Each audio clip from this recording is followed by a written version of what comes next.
It is a dramatic escalation in the Middle East tension for weeks now. People have been talking, the US in particular, have been concerned that the war in Gaza would spread around the region. Well, this is now what's happening. We can see there the Houthi rebels taking over a particular ship. For several weeks now, they've been carrying out these sort of operations, hijacking ships in the Red Sea, which is one of the main sort of shipping channels for the world's trade. They're quite professional, as you can see from that there. These are highly militarised operations, and it looks now, in the last few hours in London, the Prime Minister Rishi Sunak has been having meetings of his war cabinet. And they have clearly decided to authorise strikes. It appears that they are jointly US and British, UK strikes, and it appears that they've been bombing, according to the Associated Press, more than a dozen sites used by the Houthis in Yemen have been hit. There are pictures coming out we haven't yet verified, but it looks like there are, clearly areas being hit. Journalists in the capital, Sana'a, are saying they're hearing several explosions, but haven't yet seen the warplanes.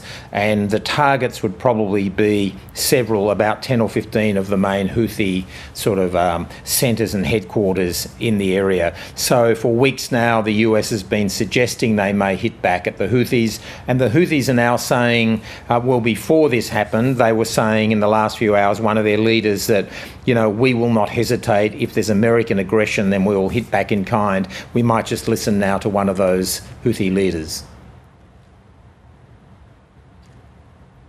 We will not hesitate to do everything we can, and any American aggression will never go unanswered. The response to any American attack will not be at the level of the operation that was recently carried out with 24 drones and several missiles, but rather much greater. And John, these Houthi attacks have been going for some time now. Why are they happening? Well, the Houthis, who are they? They're Iranian-backed. They're Shia militants, so they're aligned with Iran. They're part of the general sort of Iran's proxies around the world, including Hezbollah in Lebanon. They've been doing this because they say in support of the Palestinians in Gaza. They're obviously doing it with the blessing of Iran. They said they were initially targeting Israeli ships or Israeli-owned ships in the Red Sea. They've clearly broadened that now because many of the ships they've been hitting are not anyway linked to Israel.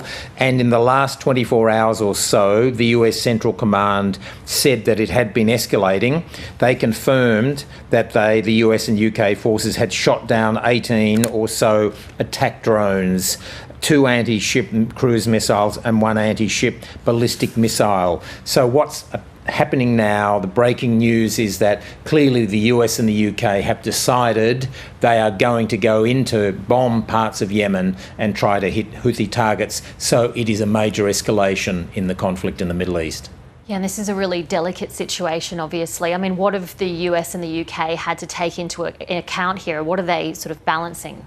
I think what they're balancing is that world trade now is being hit. A lot of ships that would normally go through the Red Sea as a bit of a shortcut are now having to take an extra 18 or 24 hours to deliver their goods. It's a huge cost for a lot of companies and a lot of consumers around the world. And I think they're deciding that if they just allow the Houthis to keep doing it, 18, although the Houthi leader said 24, but that's a lot of attack drones they're sending out. And I think the Americans and the UK have decided we are going to try to nip this in the bud now, and the Houthis will probably, if you believe their rhetoric, will try to respond. So we're seeing this sort of escalation now. It'll be interesting to see whether Hezbollah, which is an ideological soulmate of the Houthis, and whether Iran starts to try to support the Houthis, because this is the potential. This is what the Americans have been fearing all along. Antony Blinken's been in the Middle East this week, all about trying to calm things down and say we don't want this to escalate. It's escalating. And it's obviously broadening out regionally now, but this is, global in many ways. Will we be feeling the impact of this here in Australia? Well, the Americans and the UK will want our support, certainly will want Australia to support this in different ways. Australia said no to sending a ship into as part of that general group in the Red Sea to try to keep an eye and try to hit back at the Houthi drones, etc. Australia sent 6 or 8 individuals there, but said no to a ship.